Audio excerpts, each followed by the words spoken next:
The second reading is from Luke 13:10 through 17. This is a lovely story. One Sabbath, Jesus was teaching in one of the synagogues.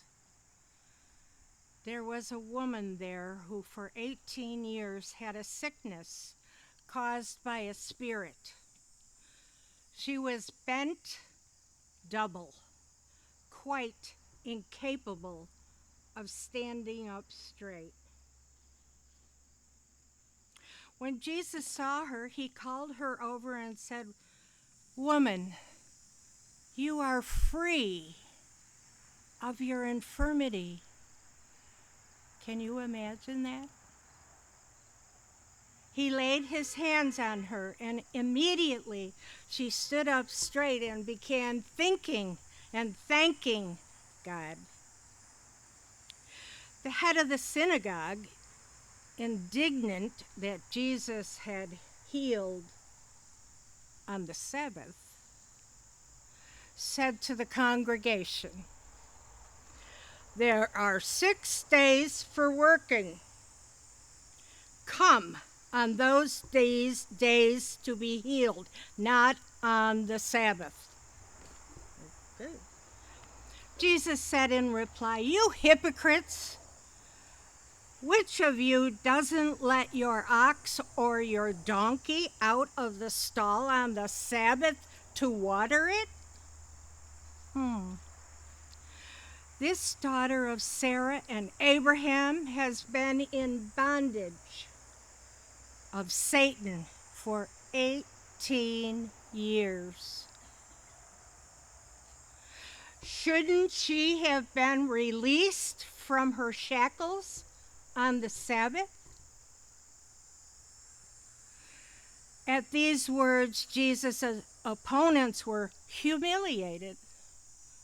Meanwhile, everyone else rejoiced at the marvels that Jesus was totally accomplishing.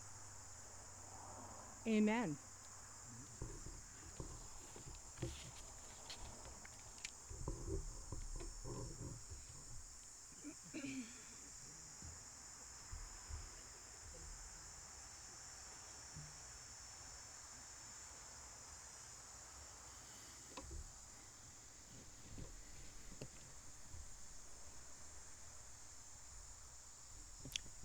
I've been a bit mesmerized this week with the work of artist Grace Cross from South Africa. You've seen her work if you've looked at today's bulletin. The image that I've been mesmerized by is she's got the whole world on her back. I've been mesmerized by it. At first glance, I imagined that the globe that we see was setting upon what might be her shoulders. But then as I look at it more, I can see that the figure is perhaps bent over, and the weight of the world, the globe in this sense, is chained to her back, all its weight. Perhaps a symbol of not just the globe we have in our offices that we can spin easily, but all of that weight that we carry as a burden on our backs at times. I think when we approach this wonderful story we hear today is, we clergy, including myself, we have preached this text in many different ways. There's been times I've wondered aloud, well, what about the osteoporosis? And I wonder about all the medical diagnoses. I'm a doctor, but not that kind of doctor, so I should have never wondered out loud about what it might be because I'm not able to diagnose that. But perhaps we and I together, we can diagnose some of the burdens that she might be carrying on her back.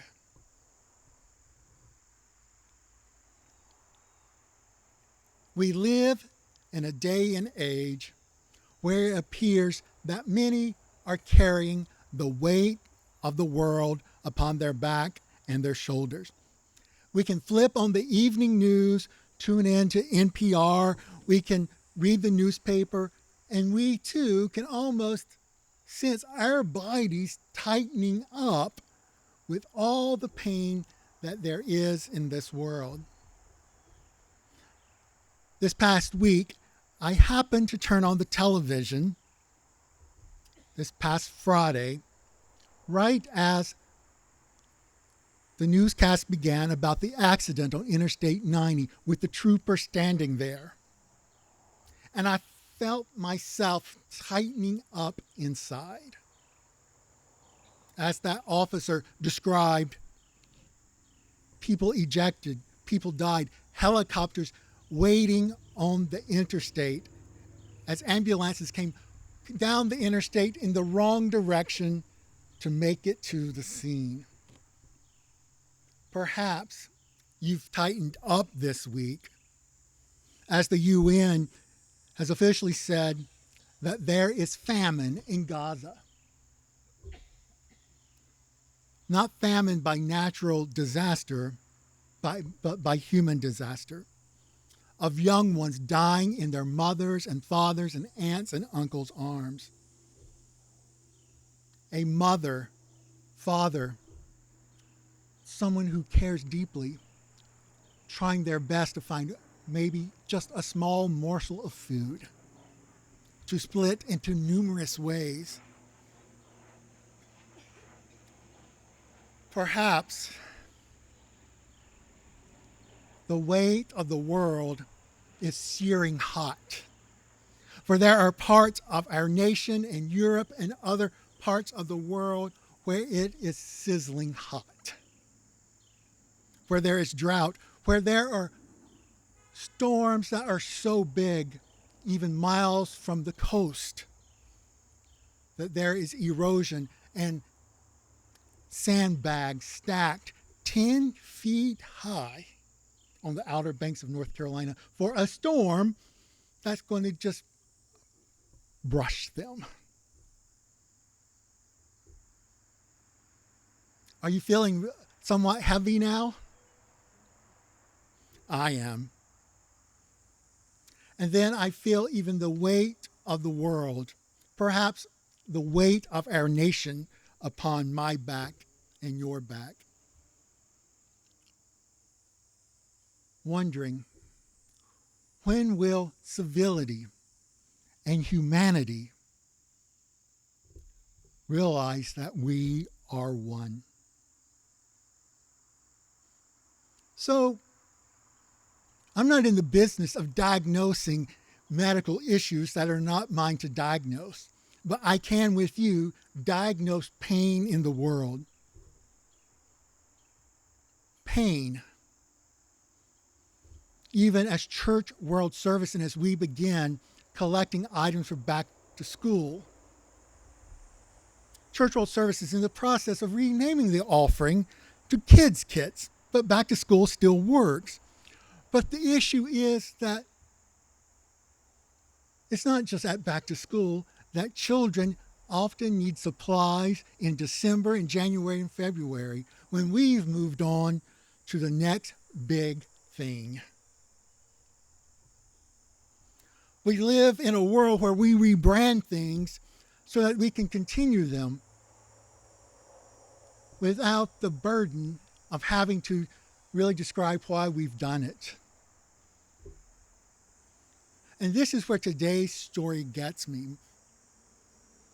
And it makes me uncomfortable. And I think it probably makes us as Mountain Rise uncomfortable, because rarely do we say things about Satan in worship, or saying things that are bound by Satan. Perhaps a better word, if you will, what things are upon us as a nation and a world, and upon those we do not know who feel it heaviest. What evil things are binding them?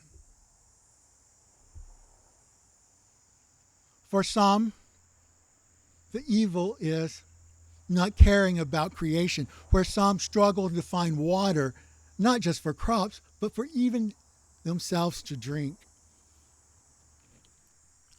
the evil of not recognizing someone's humanity, the evil of borders closed to food.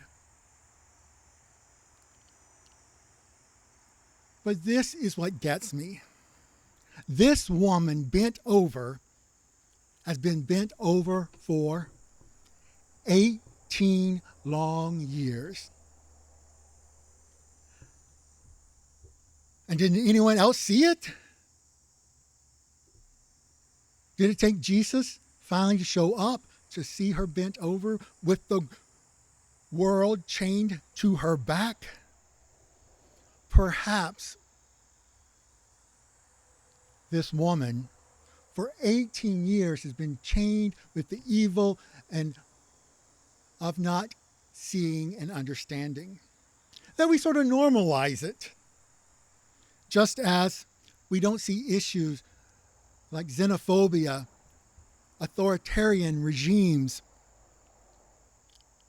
homophobia, racism, for we've normalized it in such a way that it just passes by, even though it's a burden on someone's back. For us who are privileged on some level, it doesn't weigh us over as much. And as I think of the world and nation that we especially live in now, that it's been normalized so long that shifts to move things in the right direction seem threatening to some. It is threatening that things that seemed like normal, that slavery wasn't all that bad, have gotten it wrong. Perhaps we have missed it because we were never slaves. Perhaps we have missed it because we have never been denied entry. Perhaps we have missed it because we were not bullied in school for liking doing things that boys shouldn't do, or liking things that boys like to do, or questioning or trying to figure out ourselves in the world. For you see, my friends, this woman, many of us, for 18 long years or longer, have been bent over. But here's the thing. Once we recognize what has bound us and bound others, there can be hope. And it's not an easy hope that, yes, it will be better tomorrow.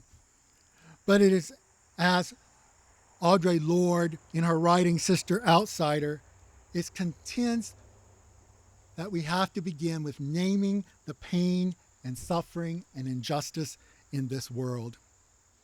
And that's when healing and transformation can begin.